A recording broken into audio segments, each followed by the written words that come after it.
On Netflix, you either get something great or you get something terrible. So I'm glad to say that this was something great.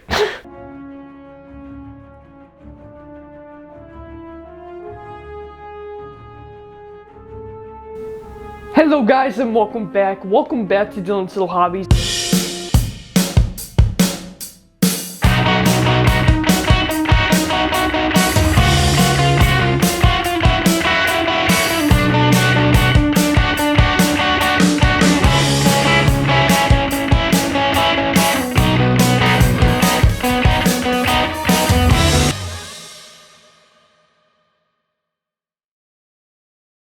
Hello guys and welcome back to Dylan's Little Hobbies, and in today's video we are going to be talking about none other than the Shaman King.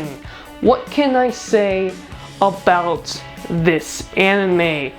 So yeah, just like always when it comes to Netflix, I was just bored one day. I was simply just bored one day. I wanted to watch something, didn't know what to watch. So I go on Netflix and I see this promotion for this new anime that they have, the Shaman King. Now, a friend of mine actually told me that this is a Netflix adaptation of an old TV show, similar to how they did Carmen Sandiego, if you guys have seen that. Yeah, they took an old show and they remade it in a new anime, and let me tell you, I absolutely loved it. I loved Carmen Sandiego, and I absolutely loved, of course, the Shaman King.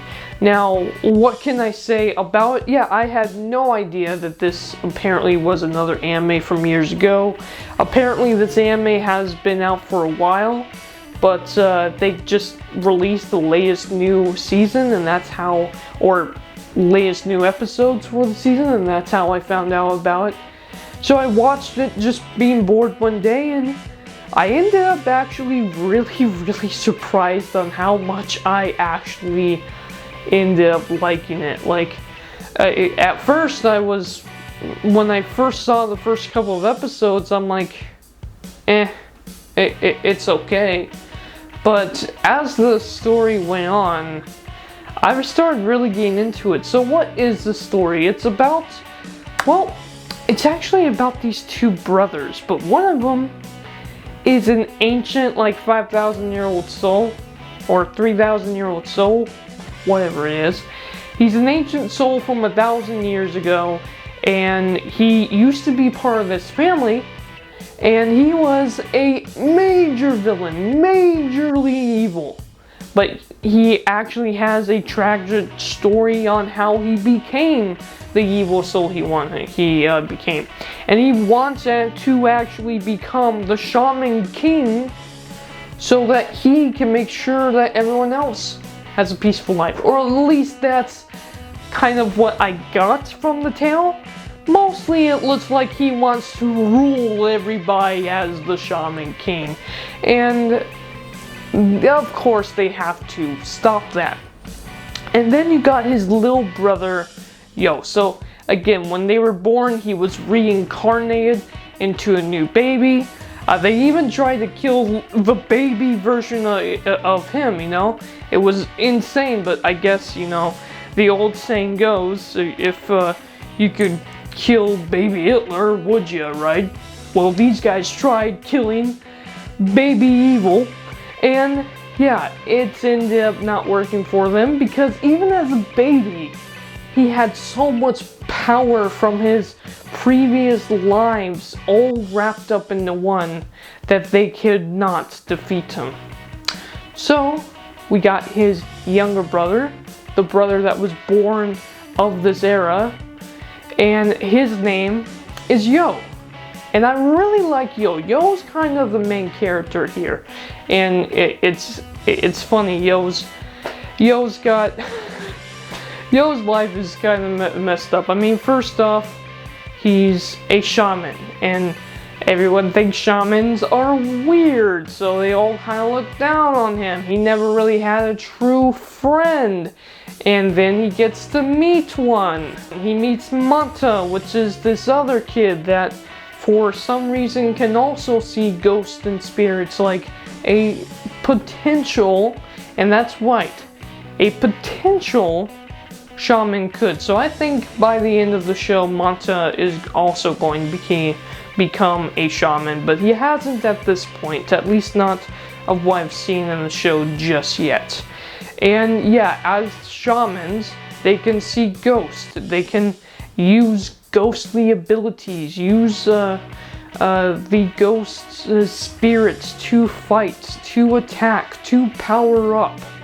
And he's got a couple of ghost friends, one of them of course being Amidaru, and Amidaru is this ancient samurai spirit that's his most powerful spirit ever.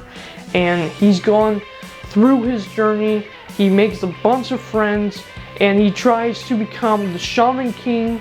Really, he's trying to become the Shaman King because he wants to, he says, just have an easy life and lay back.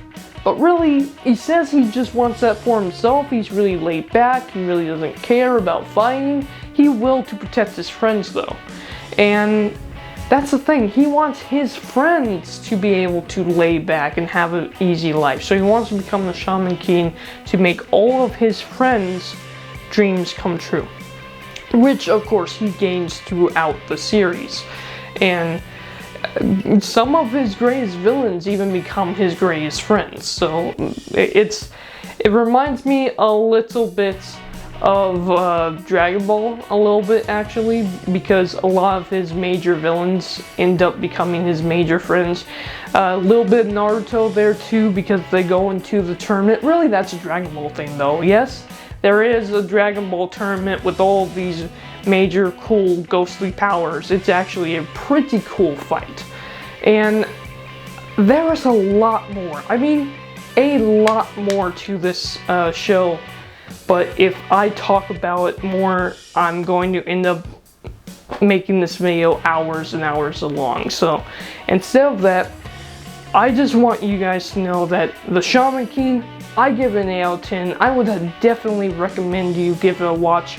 Let me know your thoughts about the Shaman King down in the comments below. For my favorite character, I actually think it might be Yo himself. I know, it's like, and I say that too, like, the main character, when you have the main character as your favorite character of the show, it's like, you know? And typically, the main character of the show is not my favorite character. I mean, like Dragon Ball, I prefer Vegeta over Goku. You know, I prefer villains over the heroes. In Naruto, I prefer Itachi over Sasuke and Naruto. So, usually it's not the main characters of the show that I really end up liking, but you know what? I really end up liking Yo. You're kind of like, just like in MHA, even though All Might's my favorite character, I really like Midoriya. The main character is great. When you have a great main character that you can really like, that makes it a great show. So, thank you guys for watching. Let me know your thoughts about the Shaman King down in the comments below. And I am out. Bye.